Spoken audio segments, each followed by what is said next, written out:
మహారాష్ట్ర తరహాలో రుణమాఫీ పరిశీలిస్తున్న రాష్ట్ర ప్రభుత్వం అధ్యయనానికి వెళ్లిన అగ్రికల్చర్ ఫైనాన్స్ ఆఫీసర్లు త్వరలో రాష్ట్ర సర్కార్కు ఆఫీసర్ల రిపోర్ట్ పూర్తి అధ్యయనం తర్వాతే గైడ్ లైన్స్ ఖరారు చేస్తారంట. 2019లో 2 లక్షల క్రాప్ లోన్లు మాఫీ చేసిన మహారాష్ట్ర సర్కార్.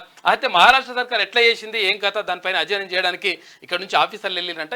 దానిపైన అధ్యయనం చేసిన తర్వాత తెలంగాణలో కూడా అంటే 15 ఆగస్టు లోపల ఇక్కడ 2 లక్షల రూపాయల రుణమాఫీని చేస్తామని చెప్పేసి రైతులకు సంబంధించి చెప్పిండ్రు కాబట్టి ముఖ్యమంత్రి అందరూ ఆ నేపథ్యంలోనే ఎంత కూడా కొనసాగుతూ ఉంది. 15 ఆగస్టు కల్లా రైతుల క్రాప్ లోన్లు మాఫీ చేస్తామన్న సీఎం రేవంత్ రెడ్డి ఆ దిశగా చర్యలు వేగవంతం చేశారు. ఇప్పటికే వివిధ రాష్ట్రాల్లో పంట రుణాలు మాఫీ చేసిన విధానంలో అధ్యయనం చేస్తున్నారు. అయితే 2019లో మహారాష్ట్ర సర్కార్ ఒకేసారి 2 లక్షల రూపు 20,000 కోట్ల రూపాయల పంట రుణాలను మాఫీ చేసింది.